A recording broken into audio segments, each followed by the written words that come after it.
Welcome. Welcome to the channel. Welcome. Happy Wednesday wherever you are. Hope you're doing well.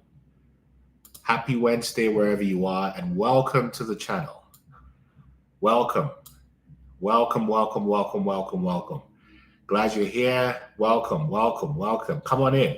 So today we're going to be talking about how introjection keeps you trapped in narcissistic abuse. How introjection. So this is the new term, introjection. So we're going to be talking about how introjection keeps you trapped in narcissistic abuse. So what is introjection and how does it keep you trapped in narcissistic abuse? Happy Wednesday to you wherever you are, and welcome to the live. And welcome to the channel. We're going to be talking about introjection, how introjection keeps you trapped in the cycle of abuse. So the concept of introjection and how introjection keeps you trapped in cycles of abuse. And we're going to deconstruct this from a psychological perspective and then make it more practical, very practical, so you have a clear understanding of how introjection keeps you trapped. Hi, Shannon, welcome. How introjection keeps you trapped in cycles of abuse, all kinds of abuse, narcissistic abuse, and all kinds of traumatic abuse. So that's what we're going to be exposing today. What introjection is, introjection, and how introjection keeps you trapped in cycles of abuse. So welcome and get ready to learn about something you may already know intuitively, but what we're going to be doing today is highlighting it for you so you are aware of how you as an empath embody introjection, which is what keeps you trapped to old timelines and old versions of who you were, who you used to be, and how you can overcome that and live a happy, joyful life. So that's going to be the focus today on this wonderful Wednesday. I know I am very happy to be here and happy to be alive. I'm glad you're also joining. And as people start to get notified that the live is on, we're going to get into the topic. And what we're talking about today is introjection and how introjection keeps you trapped in cycles of abuse. So let's get started. So first of all, you've escaped the narcissist, or you're thinking about escaping the narcissist or narcissistic coven. You've walked away, you may have cut ties, but it still feels like the narcissist or the group of narcissists have a hold on you. And you may be wondering to yourself, why do their words echo in my mind? Why does the presence of the narcissist in my mind haunt my choices? Why do I still think about the critiques that I experience, even though I'm no longer in that relationship? And that's because escaping is only a key step. It's not the whole battle. The real battle, it's against the parts of you left behind. So it's not just about freeing yourself from narcissistic abuse. It's about breaking free from the mental chains of introjection. And introjection is basically the invisible program installed in your mind that keeps you trapped long after the narcissist is gone. So today we're going to be talking about this from a multidisciplinary perspective. So let's start first. What exactly is introjection? Why am I talking about introjection today? So one of the most devious elements of narcissistic abuse is the way it shapes and reshapes your inner voice. That's what introjection is, because introjection is a psychological process where you unconsciously adopt someone else's beliefs, values, and judgments as your own. Let me go through the definition again. Introjection is a psychological process where you unconsciously adopt someone else's beliefs and judgments as your own. And it happens in childhood when we absorb our parents or early caregivers' words. It happens in relationships when we accept how others define us. And in abusive dynamics, we internalize the narcissist's voice as our reality. And this looks like you hear their voice in your head when you make a decision. You doubt yourself, even in safe situations. It happens. You may even feel guilty for prioritizing your own needs. And for some reason, you still crave the approval of the narcissist even after they are long gone. This is what introjection is. And I'll go through introjection again for those who are just joining. Introjection is a psychological process where you unconsciously adopt someone else's beliefs, values, and judgments as your own. And because an empath has very active mirror neurons, the process of introjection, of absorbing and importing the narcissist's beliefs and values as your own, is what keeps you trapped. Because you realize that this isn't just about emotional abuse, it's also neurological. In fact, studies from a neuroscience perspective show that exposure to psychological abuse alters your brain and your brain structure. Let me be more specific.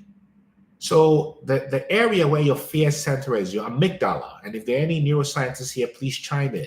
Your amygdala, which is your fear center, grows under abuse, whilst your prefrontal cortex, the part of your brain, cortex, the part of your brain for reasoning and decision making, weakens. Because you practice abuse on the thoughts of abuse, it becomes strong and it makes the fear center grow. So there's the significant evidence of this in all kinds of research studies. In fact, there's a study from Yale and Cambridge that found that prolonged emotional abuse shrinks your hippocampus, right? The part of your brain that's responsible for memory and learning, which is why it's not a surprise that when you're under abuse, you can't create because you're always under fear, right? And then it also creates your attachment, whether it's anxious or avoidant, to the narcissist. So you realize that introjection is the reason why abuse continues. Wagwan, Rizime, this is why abuse continues. Because through the process of introjection, you adopt the narcissist's worldview as your own, unconsciously. And it becomes your own. And you adopt it, and it's very difficult to break away from it. So you realize that, as I said in the beginning, your abuse is not your fault or your responsibility. However, when you wake up, your healing is. Because the reason why your abuse perpetuated or perpetuates is primarily because you have given permission to the narcissist to abuse you. Oh no, did I offend anybody? I hope I didn't. Now, this permission that you gave to the narcissist might have been implicit, might have been subconscious, and might have been most likely unconscious, because there's no way that abuse continues without your permission. And the way you give your permission is to believe what the narcissist says about you. And the reason you believe what the narcissist said about you has two biological reasons. The first reason is because you have very active mirror neurons if you are empathic. And the second reason is because of this psychological concept called introjection. Introjection.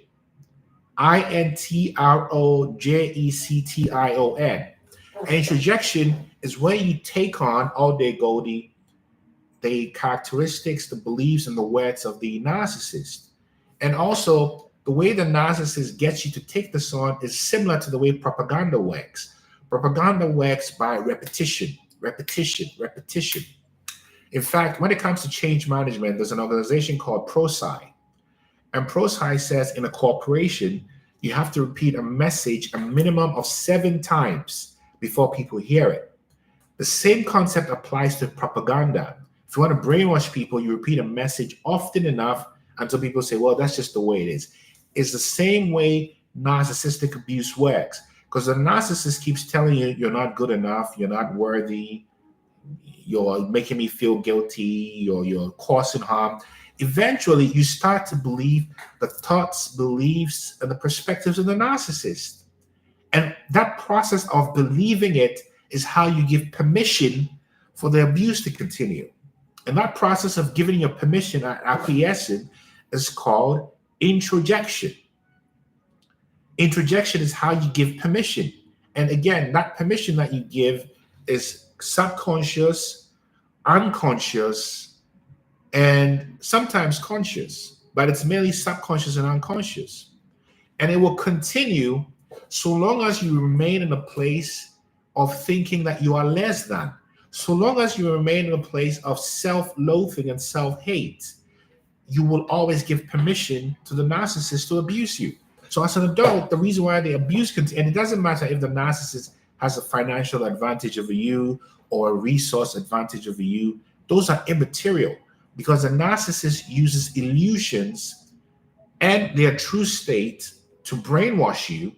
And then you accept that brainwashing, exactly. That brainwashing becomes your belief system. And that belief system imported from the narcissist, Cassie, self-love is freedom. That process imported from the narcissist is called introjection.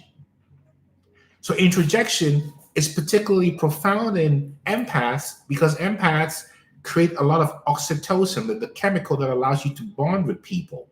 And that oxytocin combined with your empathic unhealed heart and the programming you got when you were younger makes it very easy for you to accept the repeated abuse as true. So when the narcissist keeps telling you you're not good enough and you're mean and you're all these things, you believe it because you go through a process of introjection. Question everything. That's exactly right. Cassie, that's the next level. So you realize that the mind is undefeated when it comes to fighting it. When you become aware that your abuse is only happening because you gave it permission, there's a tendency to get angry with yourself. And when you get angry with yourself, you want to stop the mind from thinking. But the mind is undefeated. I greet you, family. I greet you well, Dutchman. The mind is undefeated when it comes to hand-to-hand combat. You didn't listen to your gut. What happened to you, Rex 24? Why didn't you listen to your gut? So this is what happens, that you begin to adopt the narcissist's thoughts and feelings and words as your own. And because you're an empath who's unhealed, you become the person that perpetuates the abuse by giving your permission. Because you don't realize that the abuse cannot continue without your permission. This is the good news.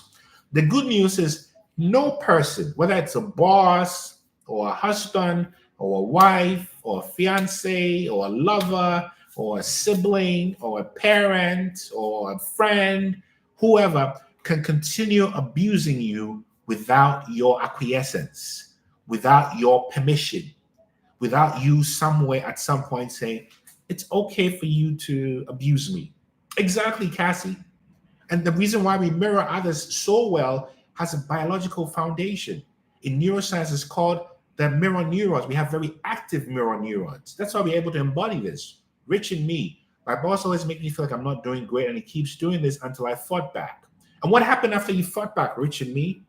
What happened? Did you lose your job? Did a coven come after you? Was there a smear campaign? So you realize that abuse cannot continue without. He was surprised, exactly, because you broke the illusion, Rich and me. You basically said, I am no longer the version of the person I used to be when you used to abuse me. I'm a different version now, so you can't do this anymore. You stopped giving permission. Congratulations on not losing your job. That shows how gangster you are. Frostbite, I got written up and pushed out the door for speaking up. I'm sorry, Frostbite. And congratulations, Frostbite, because this proves that you are no longer accepting introjection. You are no longer accepting abuse as de facto. Blessings, Christine. Blessings, Christina. Sorry. Katrina, I'm still there. What do you mean you're still there? What's happened? And by the way, if anybody wants to speak, just hit their request and you can come in. Or you could just say me and I'll invite you. I squared up to my knock. How did you do that? How did you do that? Because the beautiful thing from that messaging saying I squared up to my knock or I spoke up to my boss is realizing that the only reason why the abuse continued is because you gave it permission.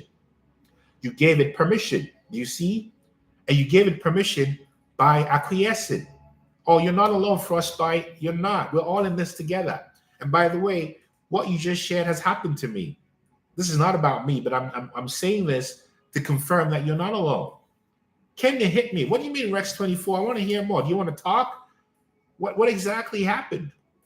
So again, the key concept here, this is the magic formula. And you can pay coaches and therapists to help you with this, or you can do this on your own, which is to realize that any abuse in your life only continues with your permission. Let me just make it simple. If you never see me again, just remember this. Any abuse that happens in your life happens because of your permission. Permission. Jess Campbell, I've been abused my whole life by everyone.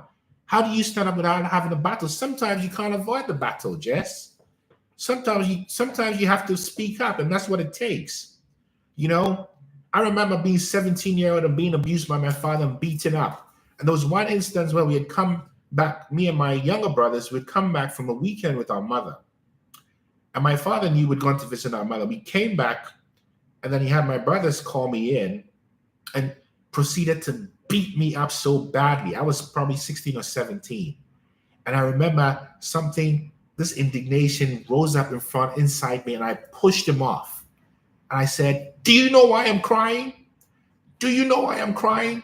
I'm not crying because of the pain from the slaps and the punches, but I'm crying because of why you're doing it. And then I walked off. And I remember being in my room like, I was so excited because I fought back.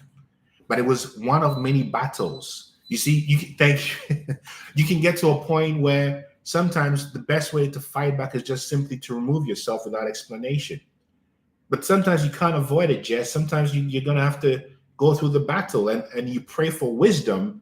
So the wisdom doesn't make you a victim, but makes you a victor that pulls away. Do you see? Free prayer every single day of my life has been a battle. I'm tired. Am I going to be battling in my elderly years? No, I want to hear from you, free prayer. I didn't like that. That broke my heart.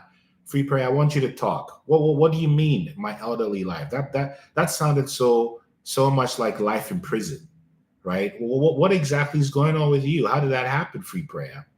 Right? What exactly is going on with you? I want to hear it, right? I screamed at my dad that he broke me, and he was shocked at my reaction. Jess, I love it.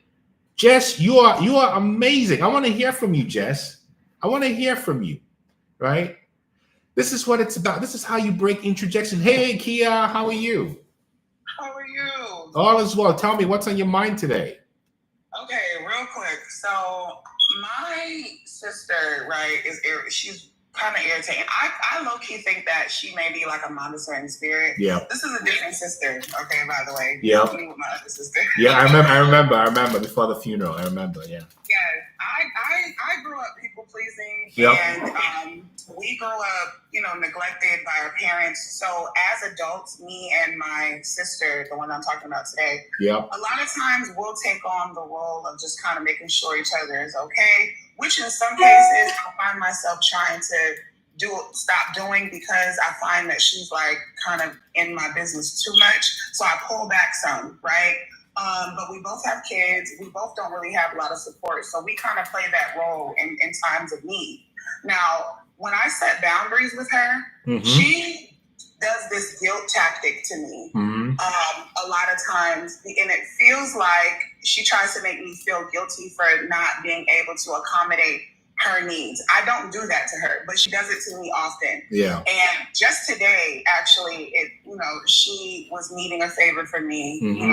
for like a long time, Yeah. like something with watching her kids for like 10 days. And I let her know that days I would be available to do it. So she said all these paragraphs. And this is how our conversations always are. Like, we can never be on the phone and have a disagreement and still be cool. Like, it's always, she makes me feel, or tries to make me feel guilty for just simply having my own life or having my own needs, or if I need, if I'm not just saying okay and doing it, then it's a problem. You know what I'm saying? Yeah. And like I said, Yeah. it's a codependency thing to a certain extent, because we're alone. We don't have our parents anymore. However, I am healing through that, and as I'm healing through that, I don't need the constant validation, or like I'm finding my way.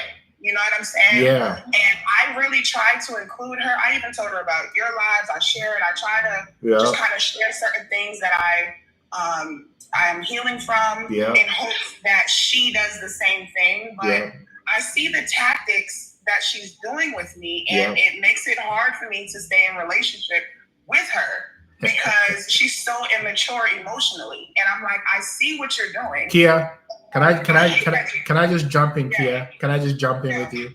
Can I just save you your heartache? Can I just do well before I do that? How old are your kids? Let me ask you this. My baby, I have twin boys that are 6 and a daughter that's 8.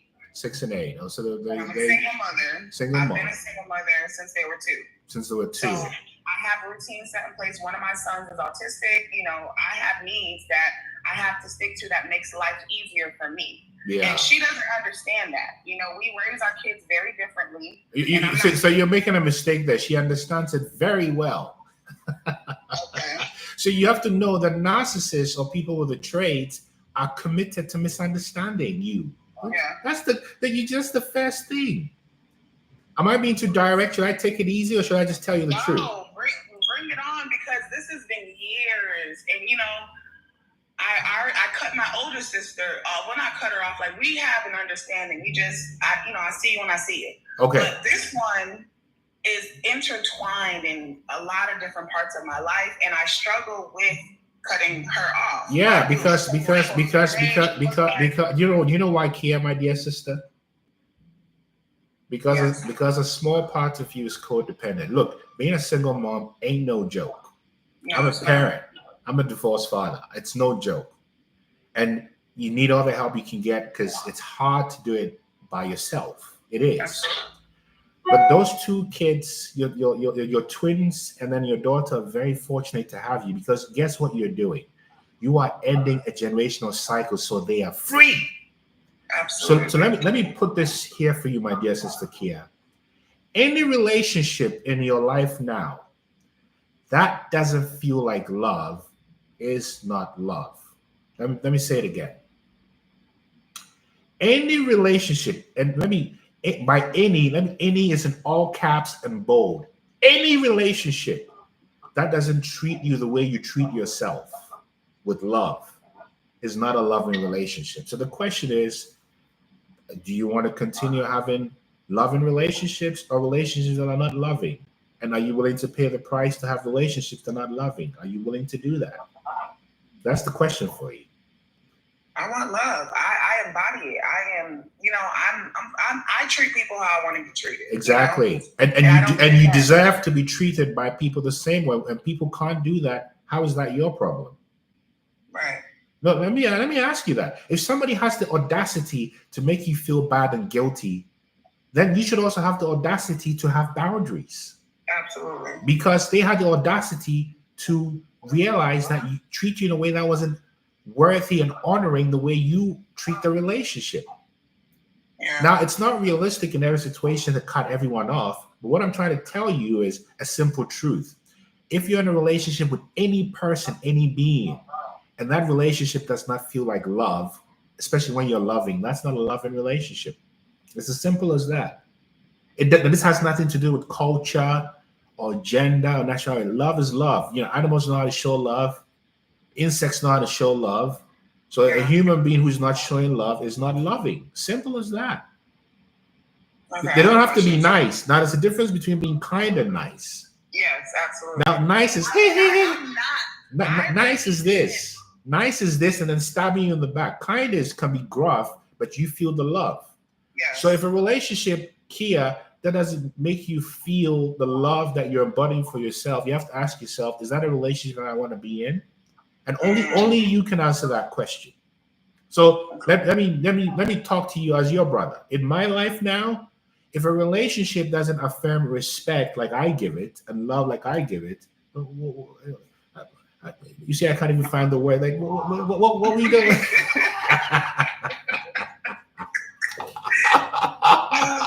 You see what I'm saying? Yeah. I know it's tough, right? But you have to believe that anything you let go out of self-respect will replace 1,000-fold. Anything you let go of out of self-respect, self-love will be replaced 1,000-fold, because you're living with this illusion that I need help and I'm helpless. So guess what? As you think about that illusion, you make it real, and then your mind seeks what neuroscientists call confirmation bias. This single mother thing is really hard. I need my sister. Okay. You have the power. So if you want to continue introjection, You just do it. You see what I'm saying to you, my dear sister? I do. Oh, I heard the recognition in your voice. I do. I heard the painful recognition. What before you go, what are you thinking and feeling right now? So, me and this particular sister have a lot of like just mutual friends. People like we look just alike, so people think we're twins, you know. And she uses that. I feel like. Can I just interrupt? Can I just interrupt you again, Kia? Yes, Can I just interrupt? Yes. So let me tell you another thing you're experiencing. You want to hear it? Yes. You are experiencing, have experienced this for your whole life, something called the doppelganger energy or copycat energy. So oh my God. she doesn't just have the same friends as you and look like you. She wants to be you better than you. Did I say something? Or am I just entertaining myself here?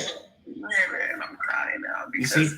I've always, I honestly for years would never even say those types of words because I love her I love her. But I feel like it is some sort like she do try to do things like me, and I don't understand it. Now you do. Now you do. It's very demonic. It's very demonic. And the reason you felt uncomfortable about it is because you know it's demonic. And I'm feeling a little heartbroken now because I can feel the heartbreak in your spirit as you're speaking. I can feel it. But you know what? There's a saying in the Christian parlance. It says, God reveals to redeem. How are you feeling right now, Kia? Really, honestly. Oh, it's okay, Kia. It's okay. Oh man, It's okay. I feel heavy right now, Oh. I feel heavy right now. Did I overdo it, Kia? No, I don't talk about this often. I pray about it a lot, and I've known this. It's just hearing it from someone else. Like you just hit it on the nail. As soon as you just hit it on the nail, so I'm just like, okay, now what? Oh. But I don't know how to navigate a relationship knowing this because I pull back naturally, and she can feel when I pull back. She's even came to my doorstep, if I don't answer the door. Because all narcissists are monitoring spirits who know this. Yeah. This is what you've been dealing with. This is what you've been dealing with. So I want you to look at me, right? Because you've come to this moment of truth. I'm gonna do a dance for you. This is called The Calling. This is by Kabaka Pyramid, featuring Stephen Marley and Jesse Roya. It's called The Calling. This is what happens when you get the calling. Watch I and I. This is for you, Kia. Congratulations on seeing the truth.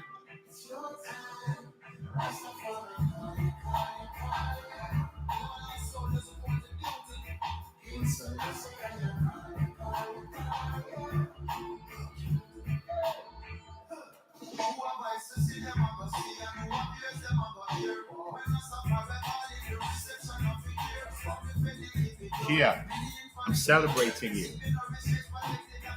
I'm celebrating you because you're freeing yourself. And this is what freedom looks like. You heard me? Yeah. Freedom is heavy. Freedom is heavy. And I just want you to know you're welcome anytime. Anytime you want to talk a little longer, you just book a free session. Yeah, I got to book a free session. I've been here quite a few times. Yeah, keep coming. We love it when you're here. Yeah. Just keep coming. We're in this together. So just think about what we've talked about. And if you want to reach out, let's talk. But it's always good to see you here anytime and celebrate your awakening. This is what has happened. And I'm a witness together with everybody here of what you've just realized. Thank you. Blessed, yeah? Yeah, take one care. One love. Yeah, man. This is what it is. This is what it is. This is freedom. That's everybody's saying. Oh, Jess, how you doing? I'm okay. How are you? I'm well. Tell me, what's on your mind today?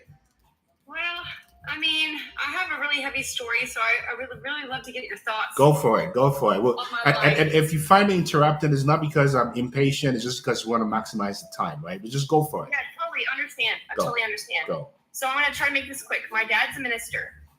I've been abused my whole life by him, my whole life, and I had to keep it secret. So anytime I was to get any kind of therapy or anything, it had to be people that he knew, and I wasn't allowed to say anything about my life. And then when I got with my first husband, he was my high school sweetheart. He was an extreme narcissist, drug addict, like to the full degree, like abused me to the full degree, molested my kids. And I've been dealing with that. And no one was there for me when it happened at all. Like I've been going through a narcissistic relationship one after the other. And my dad said to me, he's like, how could you choose such a life for yourself? And I said, because you used to beat the shit out of me and then tell me you were sorry. So that's why my life has probably turned out the way it has, because I have accepted people that have abused me, and I've accepted abuse as a standard for my life, and I've accepted less than what I deserve in my life. And I'm beautiful, and I have so much talent, I have so much to offer, and I have so much light. I am actually so prophetic and godly that it's almost like an assignment against my life to kill me. And last year I was going to take my life. And I went into church. I remember the pastor saying, you're not a mess, you're a masterpiece. He put his hand on my head, and I got delivered from a demon. I levitated off the ground. Like, my life is very serious. And I have had nothing but narcissistic people come into my life to take my life from me.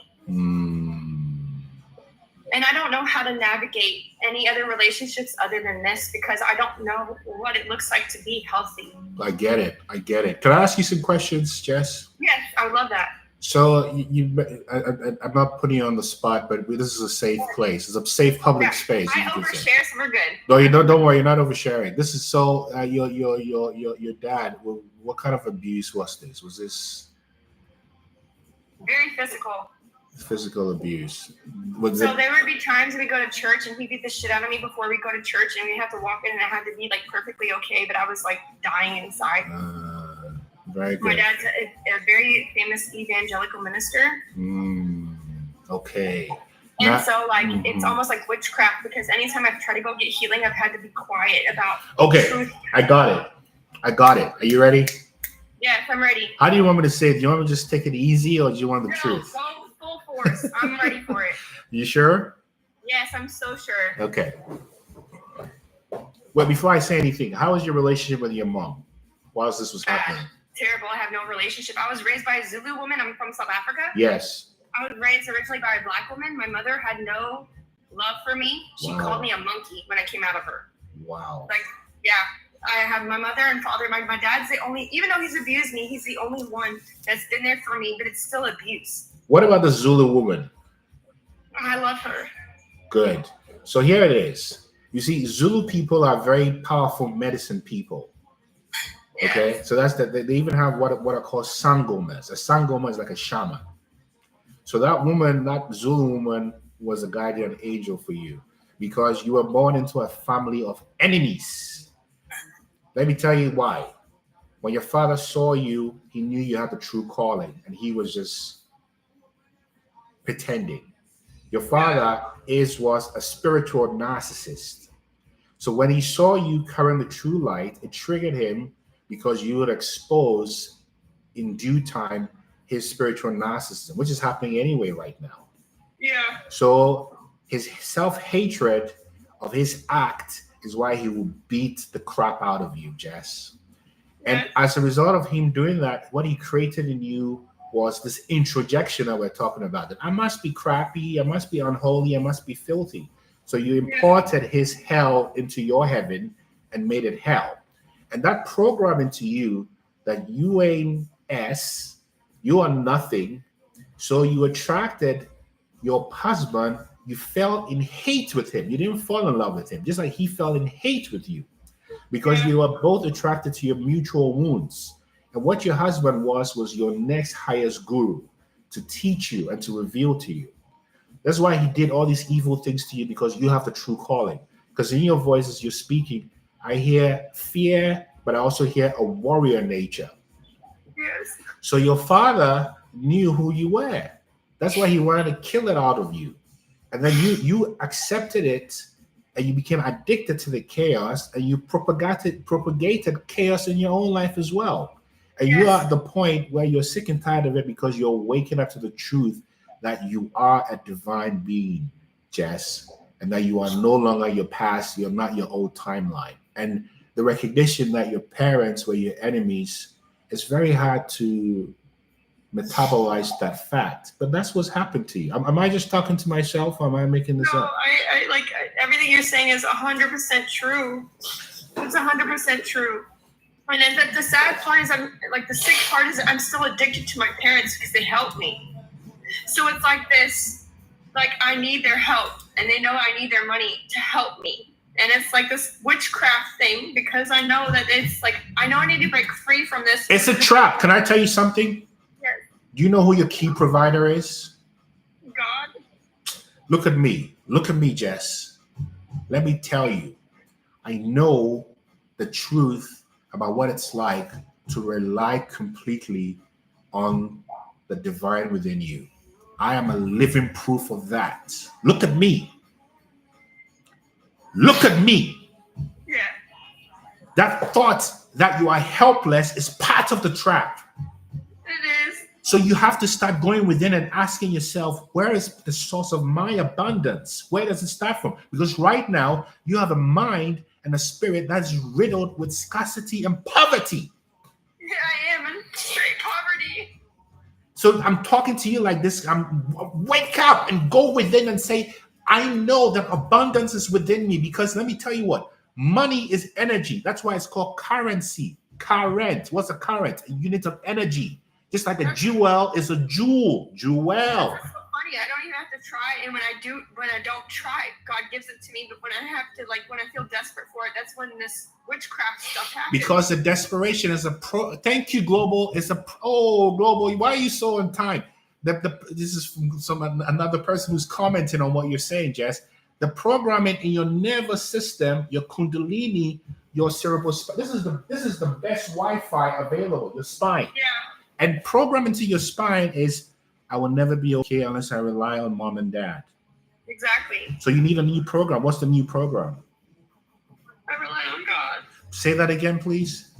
I rely on God. I'm not feeling it. I can't hear you. What did you say? I rely on I God. cannot hear you, Jess. You have to go louder. I rely on God.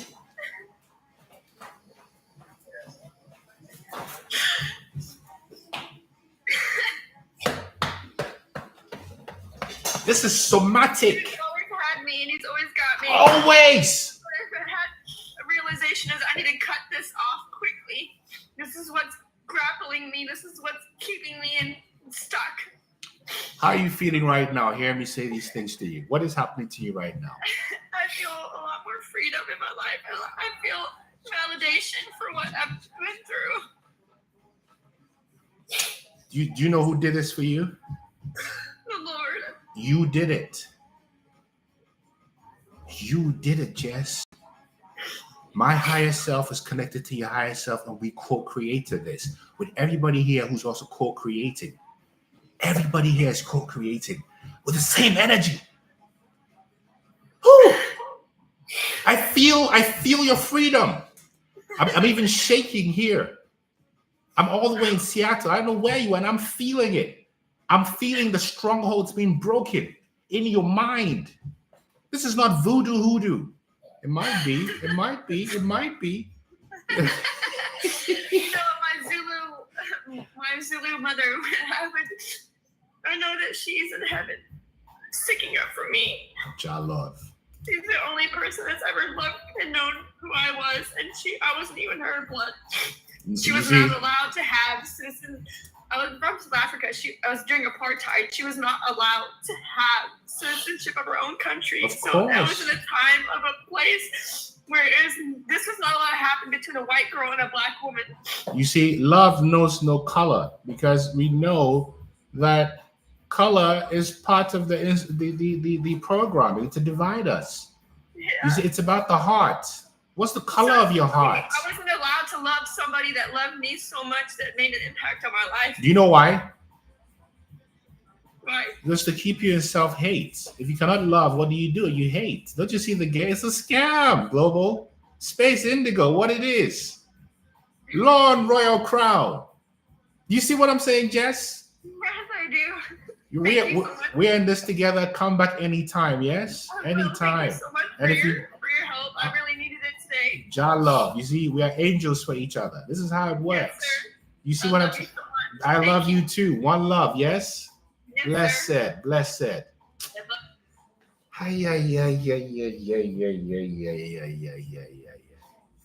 Come on, people. What is happening? We are all earth angels here. They can't destroy your purpose, Brittany. You're saying it. Amber Jones, Feeling Justice, Healing, Tennessee. High Praise Wellness, One Love. Free Prayer. You just witnessed a deliverance. You are amazing, Free Prayer. You are amazing. Everyone here is amazing. I want to hear from you, Free Prayer. I want to talk to you. If you feel like talking or if you can talk, right? Amen, beloved. Dawn Marie. We connect to other souls. This is right. I'm just going through some of the comments here. Oh man, this is hard to forget and start afresh. That's exactly right, Global. Maybe I have space for one more call. If somebody wants to request to come in, or if you want me to pick you, just say me. Wow, Jess, you are amazing, Jess. Jess. May you always be protected. Gotcha. Okay, Free Prayer. Anytime. Wow, Jess. Wow. J Love Goddess, needed to hear this. Going through similar. I'm so sorry, J Love. I'm so sorry this is happening to you. And I hope you find relief and believe that the solution comes from you. You are the healer of yourself. When you get past this introjection, right? Introjection. Beloved, I went from weak to strong, undefeated. Money is now no problem because of my strength. Beloved, you see, Jess, beloved just gave a testimony.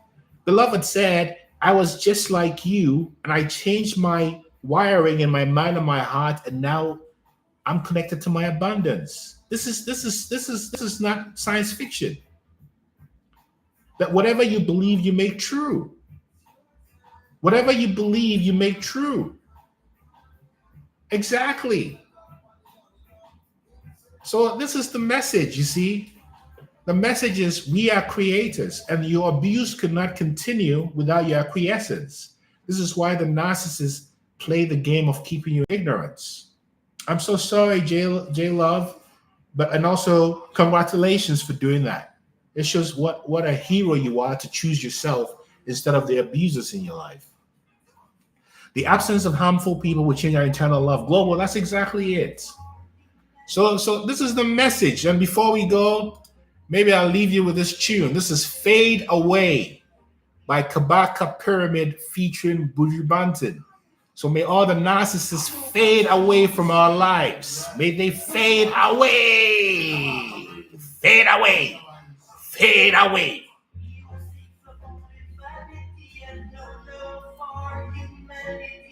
Fade away.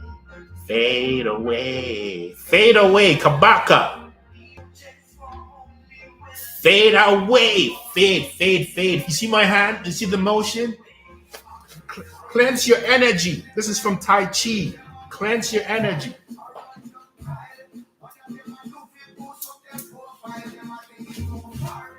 Cleanse your energy.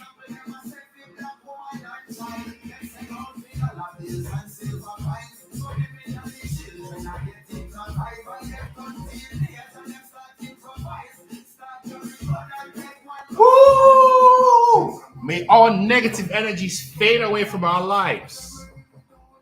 May all negative energies fade away from your lives, Christina. Oh. I want to thank you all for being here. What an energetic, spirit-filled session.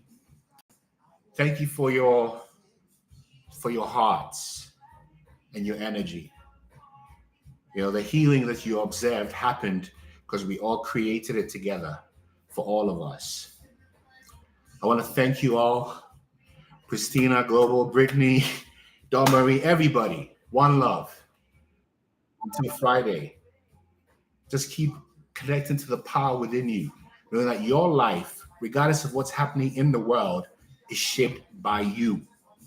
Swa, one love. Thank you all. And see you soon. Yeah? Peace. Peace.